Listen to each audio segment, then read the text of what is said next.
Hello friend, કેમ છો બધા? મજામાં? આજે તમને એક સરસ મજાની વાત કરવાની છે.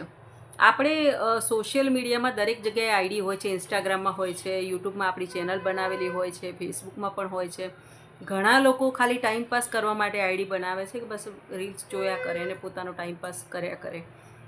પણ ઘણીવાર એવું થાય છે કે આપણે યુટ્યુબમાં મહેનત કરતા હોઈએ કે ભાઈ કંઈ પણ કરીને મારી ચેનલ ગ્રો કરે, મોનેટાઈઝ થઈ જાય ને પૈસા આવતા થઈ જાય.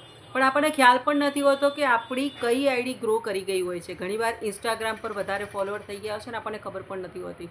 ઘણીવાર આપણા ફેસબુકમાં વધારે ફોલોવર થઈ ગયા હોય છે ને આપણને ખબર નથી હોતી. મોનેટાઈઝ પણ મોનેટાઈઝની કેટેગરીમાં આવી પણ ગયું હોય છે પણ આપણને ખબર નથી હોતી.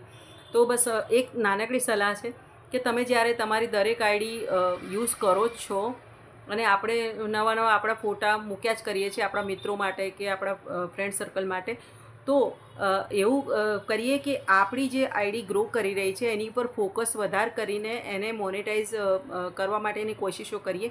કારણ કે બધી જગ્યાએ આપણે જ્યારે ફરવા રહીએ છીએ ને બધી જગ્યાએ આપણે રીલ્સ જોવામાં રહીએ છીએ કે બધી જગ્યાએ આપણે ફોટા મૂકવામાં રહીએ છીએ તો બધી જ આઈડી ત્યાંની ત્યાં મતલબ અટકી જતી હોય એવું લાગે. તો મારે પણ એવું થયું હતું. મેં યુટ્યુબ ચેનલમાં બહુ જ ફોકસ કર્યું કે બધી પોતાના કન્ટેન્ટ પણ બનાવ્યા. ઘણી વખત તો એડિટિંગ સિસ્ટમ પણ મેં ખરીદી હતી વચ્ચે તો, પણ એ ગ્રો ના કર્યું અને ફેસબુક મારું મોનેટાઈઝ થઈ ગયું. તો અત્યારે હું ફેસબુકમાં મહેનત કરી રહી છું. યુટ્યુબમાં પણ ઘણી વખત નાના નાના વિડીયો મૂક્યા કરું છું, ઇન્સ્ટાગ્રામમાં પણ મૂકું છું. પણ કહેવાનો મતલબ એમ છે કે આપણી જ્યારે દરેક જગ્યાએ આઈડી હોય અને જે આઈડી આપણી ગ્રો કરી રહી હોય તો એની ઉપર ફોકસ કરીએ તો બે પૈસા આપણને મળે. તો ખાલી ટાઈમપાસ માટે કરવાનો કોઈ મતલબ નથી.